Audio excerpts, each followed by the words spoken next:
تنبیہ کی جا رہی ہے کہ اپنے آپ کو اور اپنی اولاد کو جہنم کی آگ سے بچاؤ۔ کیا مطلب؟ مطلب یہ ہے کہ تم ایسے رستے پہ نہ چلنا جس کی وجہ سے تمہیں جہنم میں ڈالا جائے، تم ایسی راہ اختیار نہ کرنا جس کی وجہ سے تمہیں جہنم میں ڈالا جائے۔ آئیے پہلے ایک دو حدیث سن لیں کہ جہنم کیا چیز ہے اور جہنم کا عذاب کیا چیز ہے۔ اللہ اکبر۔ میرے آقا مصطفیٰ کریم رؤوف الرحیم صلی اللہ علیہ وآلہ وسلم فرماتے ہیں ذرا جہنم کو سن لیں، یہ کوئی کہانی قصہ نہیں، یہ اپنے سچے نبی کا فرمان ہے۔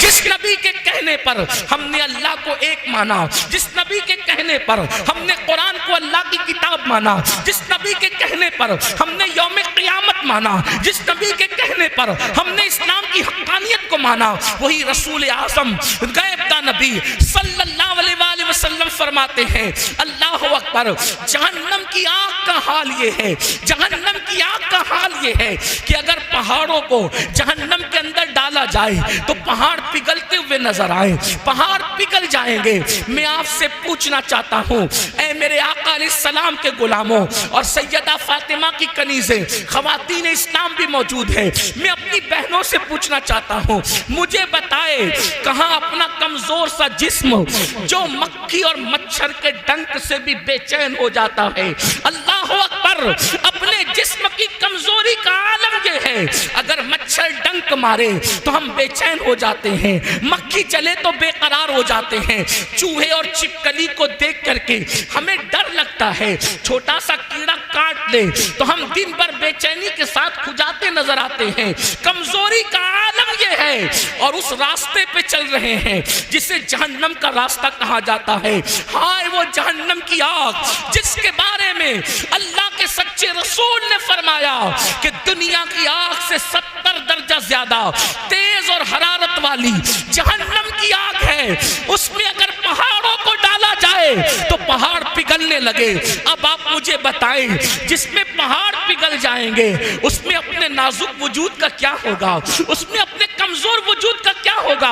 اسی سے بچنے کے لیے اللہ فرما رہا ہے اپنے آپ کو بھی جہنم کی آگ سے بچاؤ اور اپنی اولاد کو بھی جہنم کی آگ سے بچاؤ۔ اللہ اکبر۔ اب آئیے میں آپ کو بتاؤں ہم لوگ جہنم کے راستے کیسے جا رہے ہیں، ہم لوگ جہنم کے راستے کس طرح جا رہے ہیں۔ آئیے اللہ اکبر، اب ذرا دل کے کانوں سے سننا، اللہ کے حبیب غیب دا نبی مصطفیٰ کریم رؤوف الرحیم صلی اللہ علیہ وآلہ وسلم فرماتے ہیں جہنم کے اندر ایک وادی ہے، اس وادی کا نام وادی لملم ہے۔ اللہ کے رسول زمین پہ بیٹھ کر جہنم کی خبر دے رہے ہیں، جہنم کے عذاب کی خبر دے رہے ہیں۔ میرے اور آپ کے آقا سچے نبی صلی اللہ علیہ وآلہ وسلم فرماتے ہیں جہنم میں ایک وادی ہے، اس وادی کا نام وادی لملم ہے اور اس کا حال یہ ہے اس سے جہنم کی آگ بھی پناہ مانگتی ہے، اس سے جہنم خود بھی پناہ مانگتا ہے۔ یاد رکھنا یہ دنیا چند دن کی ہے، اس دنیا میں ہمیشہ کسی کو نہیں رہنا۔ فرعون نے 400 سال حکومت کی مگر وہ دنیا میں نہ رہا، نمرود نے سینکڑوں سال حکومت کی وہ دنیا میں نہ رہا، شداد نے زمین پر اللہ کے مقابلے میں جنت بنائی وہ دنیا میں نہ رہا۔ یاد رکھو نیک لوگ بھی اس دنیا میں نہ رہے اور برے لوگ بھی اس دنیا میں نہ رہے، ہم بھی اس دنیا میں نہیں رہیں گے۔ ہم سے پہلے ہمارے باپ دادا تھے، ان سے پہلے ان کے باپ دادا تھے، ان سے پہلے ان کے باپ دادا تھے اور ہمارے بعد ہماری نسلیں ہوگی۔ میرے عزیز مال کی محبت میں آخرت کو فراموش مت کرو، جوانی کے نشے میں اللہ کے فرمان کو پیٹ کے پیچھے مت ڈالو، آخر موت ہے موت، روح کا رشتہ جسم سے ایک دن ٹوٹ جائے گا اور اللہ کی عدالت میں تمہیں اور ہم سب کو کھڑے ہونا ہوگا۔ افسوس، اللہ اکبر، میں تو اسکول کے بچوں کو کہتا ہوں کہ اسکول کے بچوں ہم تمہیں سلام کرتے ہیں، بورڈ کا ایگزام دینا ہو، بورڈ کا ایگزام دینا ہو تو اسکول کے بچے پوری رات جاگ کر تیاری کرتے ہیں۔ افسوس، اسکول کے بچوں کو بورڈ کا ایگزام دینا ہے تو وہ پوری رات جاگ کر تیاری کرتے ہیں۔ ایگزامینر اپنے جیسا انسان ہے اس کو امتحان دینا ہے تو پوری پوری رات جاگ کے تیاری کرتے ہیں. ہمیں تو اللہ کو امتحان دینا ہے. ہم کتنی راتیں جگے, ہم نے کیا اس امتحان کی تیاری کی, ہم نے اس تیاری کے لیے کیا انتظام کیا, سوائے گناہ کے, سوائے پاپ کے, سوائے جرائم کے, سوائے اللہ کی ناراضگی کے ہم نے کوئی کام ہی نہیں کیا. ہائے اپنا کیا بنے گا. آؤ آؤ سنو, اللہ کے سچے نبی, غیب دا نبی, ہم سب کے آقا و مولا مصطفیٰ کریم رؤوف الرحیم صلی اللہ علیہ وآلہ وسلم فرماتے ہیں جہنم میں ایک وادی ہے جس کا نام وادی لملم ہے, اس سے جہنم بھی پناہ مانگتا ہے, جہنم کی آگ بھی اس سے پناہ مانگتی ہے. صحابہ نے پوچھا یا رسول اللہ جہنم کا وہ حصہ جسے لملم کہتے ہیں اس میں کون جائے گا, کس کو داخل کیا جائے گا؟ تو میرے آقا نے ارشاد فرمایا جو جان بوجھ کر دنیا میں نماز چھوڑتے تھے ان کو وادی لملم میں داخل کیا جائے گا. اور وادی لملم کا حال کیا ہے؟ اللہ کے حبیب غیب دا نبی صلی اللہ علیہ وآلہ وسلم فرماتے ہیں اس میں اونٹوں کی طرح, جیسے اونٹ موٹے موٹے ہوتے ہیں, بختی اونٹ, عرب میں بختی اونٹ بہت موٹے ہوا کرتے تھے. میرے آقا نے سچے نبی نے فرمایا بختی اونٹوں کی طرح جہنم کے اندر موٹے موٹے بچھو ہے, اور ان کے ڈنک کا حال یہ ہے ایک مرتبہ وہ کسی کو ڈس لے تو 70 سال تک کے زہر اس کے جسم میں گھومتا رہے گا. جب وہ جہنم کا بچھو اللہ اکبر نماز ترک کرنے کی وجہ سے, نماز چھوڑنے کی وجہ سے بے نمازی کو ڈسے گا تو اس کا گوشت جھڑ جائے گا, اس کی ہڈیاں ٹکڑے ٹکڑے ہو جائے گی. میں پوچھنا چاہتا ہوں اپنی جوانی پہ گھمنڈ کرنے والوں, اپنی دولت کے نشے میں چور انسان, تجھے فیس بک پر بیٹھنے کے لیے تو وقت ہے, تجھے یوٹیوب پر بیٹھنے کے لیے تو وقت ہے, تجھے دوستوں کے ساتھ بیٹھنے کے لیے تو وقت ہے, مجھے بتاؤ نماز کے لیے وقت کب نکالو گے؟ جب بھی کسی جلسے میں جاتے ہو مولوی صاحب تقریر کرتے ہیں نماز پر, سوچتے ہو اس جمعہ سے نماز پڑھیں گے, اس جمعہ سے نماز پڑھیں گے, اس جمعہ سے نماز پڑھیں گے, لیکن افسوس کوئی وہ جمعہ نہ آیا جس دن سے ہم نے نماز شروع کی. کل سے پڑھیں گے, کل سے پڑھیں گے. یاد رکھنا میرے عزیز, میری قوم کے جوانوں, کل کسی کی زندگی میں کبھی نہیں آتا, کل کبھی نہیں آئے گا, کل ہمیشہ آج بن کر کے آتا ہے. کل سے نماز نہیں, آج سے پڑھیں گے, ابھی سے پڑھیں گے, اسی وقت سے پڑھیں گے. جلسے سے لوٹنے کے بعد سب سے پہلا کام یہ ہوگا کہ جنہوں نے عشاء نہیں پڑھی ہے وہ نماز عشاء ادا کریں گے. اس لیے کہ یہ جلسے بھیڑ جمع کرنے کے لیے نہیں, یہ جلسے دلوں میں انقلاب کے لیے ہے. وہ سیاسی جلسے ہیں جہاں سر گنے جاتے ہیں, یہ سیاسی جلسے نہیں ہیں یہاں دل دیکھے جاتے ہیں. یہاں یزیدیوں کی طرح 22,000 کی ضرورت نہیں ہے, یہاں تو حسین کی طرح 72 دل والوں کی ضرورت ہے جو زمانے میں انقلاب پیدا کر دیتے ہیں. نعرہ تکبیر, نعرہ رسالت, سید صاحب قبلہ, نعرہ تکبیر, مسلک اعلیٰ حضرت. آؤ اپنے بچوں کو نماز کا پابند بنائیں, آؤ خود نماز کے پابند بنے.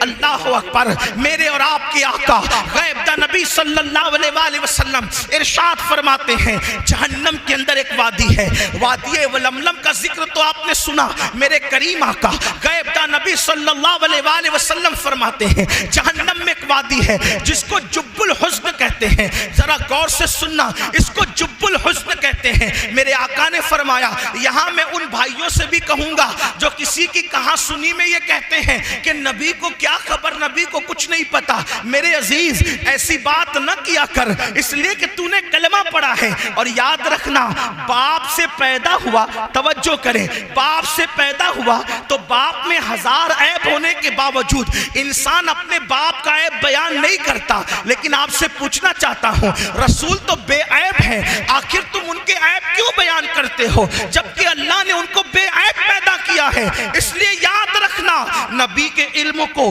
تولنے کی کوشش مت کرنا, نبی کی ذات کو ناپنے کی کوشش نہ کرنا, نبی کی ذات کو گننے کی کوشش نہ کرنا. وہ ذات ایسی ذات ہے جنہوں نے انہیں دیکھا ہے, دیکھنے والے کہتے ہیں, دیکھنے والے کہتے ہیں حسان بن ثابت کی شکل میں وَأَحْسَنُ مِنْكَ لَمْ تَرَ قَطُّ عَيْنِي وَأَجْمَلُ مِنْكَ لَمْ تَلِدِ النِّسَاءُ خُلِقْتَ مُبَرَّأً مِنْ كُلِّ عَيْبٍ كَأَنَّكَ قَدْ خُلِقْتَ كَمَا تَشَاءُ۔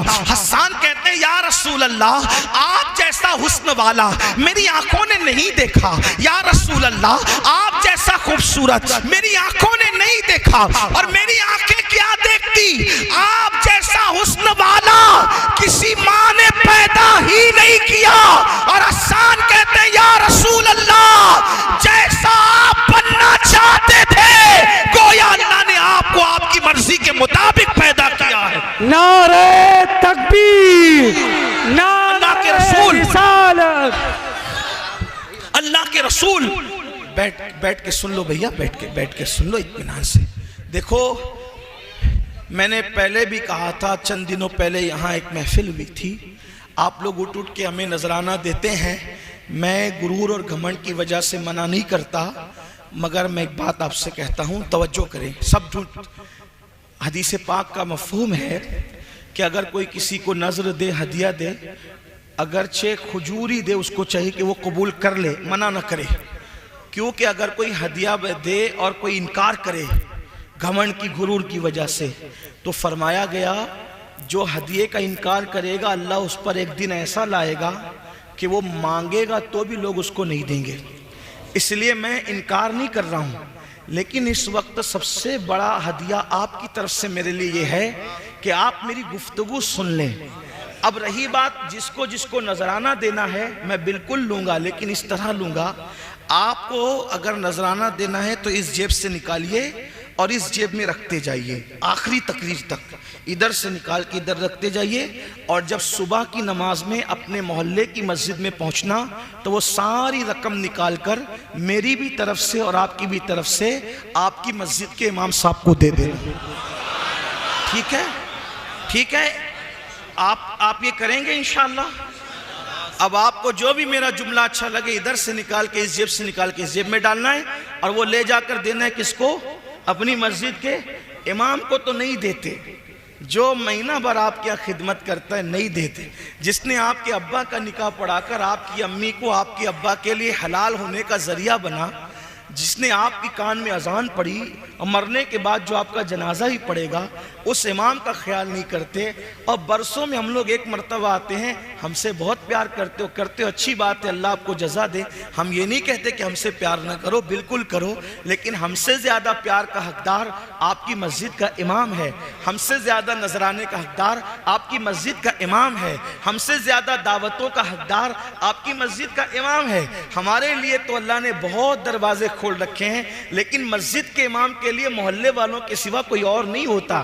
اللہ رسول کا کرم ہے، ہمارے لیے اللہ نے بہت دروازے کھول رکھے ہیں، اللہ کا شکر ہے، اور اس سے ہم نعمتوں کے زوال سے اللہ کی پناہ مانگتے ہیں۔ لیکن آپ کو آج یہ کرنا ہے، مگر میں جانتا ہوں تم نہیں کرو گے، یہ بھی کہتا ہوں نہیں کرو گے، کیونکہ یہاں سب ایسے نہیں ہوتے، کیونکہ یہاں آپ ویڈیو میں نظر آؤ گے کہ بڑا سخی تھا، امین القادری کو بار بار کچھ دے رہا تھا، لیکن وہاں تو اللہ کے سوا کسی نے دیکھنا نہیں ہے۔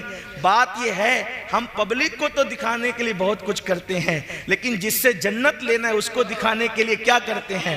اس لیے میری گزارش ہے تھوڑا ذرا کچھ اس کے لیے بھی کریں، بلکہ سب اسی کے لیے کریں، تو یہاں بھی کامیاب ہو وہاں بھی کامیاب۔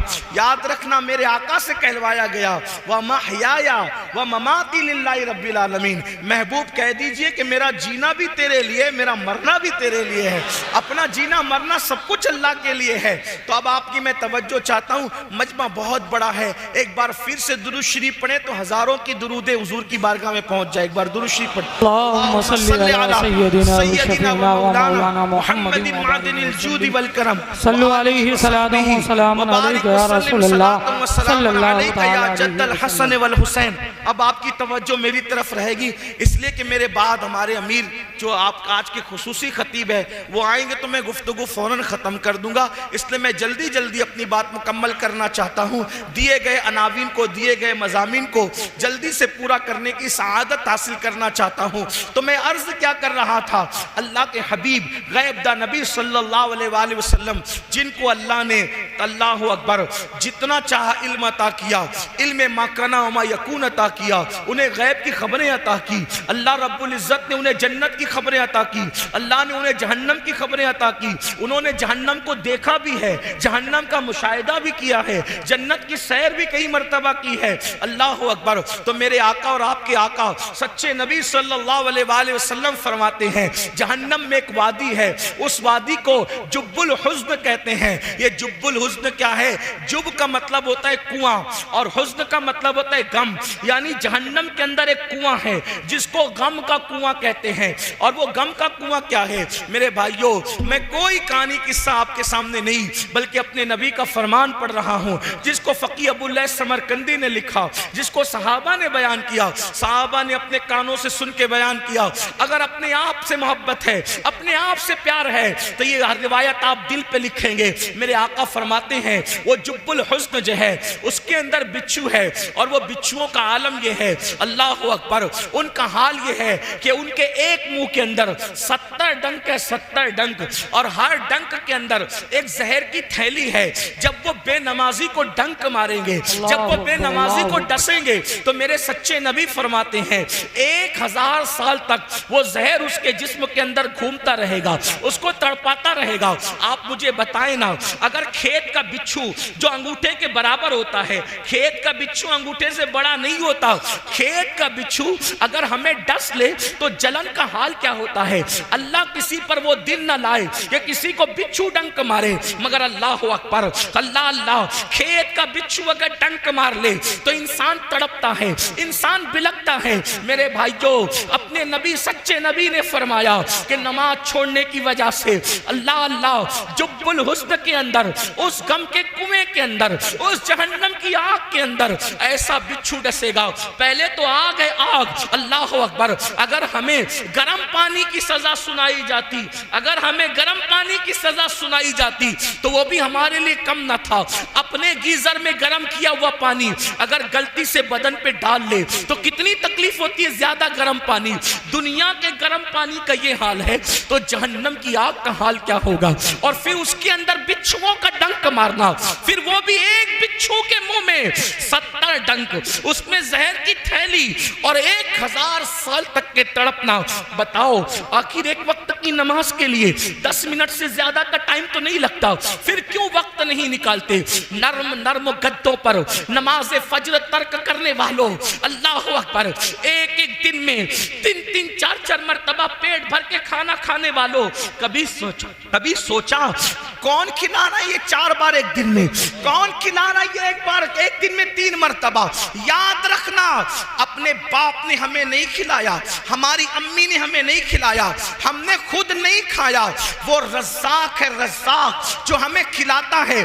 ورنہ آپ یہ نہ سمجھیں کہ میری دولت کے بل پہ میں کھاتا ہوں۔ یاد رکھو، اگر دولت کے بل پہ انسان کھاتا ہے تو میں نے کروڑ پتی لوگوں کو صرف دال روٹی کھاتے دیکھا۔ پوچھا بھائی جان دال روٹی کیوں کھا رہے ہو کروڑ پتی ہونے کے بعد؟ تو کہا مولانا ڈاکٹر نے پرہیز کرنے کے لیے کہا اور اس لیے میں دال روٹی پہ اکتفا کر رہا ہوں۔ میں نے کہا میرے اللہ کی شان ہے، اگر وہ کسی غریب کو قیمتی غذائیں کھلانا چاہے تو وہ کھلاتا ہے، اور کسی کروڑ پتی کو جس کا بینک بیلنس اربوں خربوں میں ہو اگر اس کو نہ کھلانا چاہے تو ڈاکٹر کا بہانہ بنا کر انسان دال روٹی کھاتا نظر آتا ہے۔ تو اب یاد رکھنا، دولت کے بل پر اچھے کھانے نہیں کھاتے بلکہ خدا کے فضل سے اچھے کھانے کھاتے ہو۔ اب مجھے بتاؤ، اللہ اکبر، جو خدا اچھا پہنا رہا ہے، جو اچھا کھلا رہا ہے، جو سکون کی نیند دے رہا ہے، معلوم ہے تمہیں اللہ اکبر کروڑوں روپے خرچ کر کے بھی تم سکون کی نیند نہیں خرید سکتے۔ اگر دولت کو سب کچھ سمجھتے ہو، اپنے بازو کی کمائی کو سب کچھ سمجھتے ہو تو سن لو، دولت کے بلبوتے پر نرم گدے تو خرید سکتے ہو، دولت کے بلبوتے پر سکون کی نیند نہیں خرید سکتے۔ جا کر کے دیکھو بڑے بڑے لیڈروں کی زندگی، بڑے بڑے کروڑ پتیوں کی زندگی، نیند کی 4 گولیاں کھاتے ہیں پھر بھی ان کو سکون کی نیند نہیں آتی، 4 باڈی گارڈ سرانے اور پیتانے کھڑے رہتے ہیں پھر بھی ان کو سکون کی نیند نہیں آتی۔ میں پوچھنا چاہتا ہوں، اللہ کی نعمتوں کو جھٹلانے والوں، فَبِأَيِّ آلَاءِ رَبِّكُمَا تُكَذِّبَانِ، اے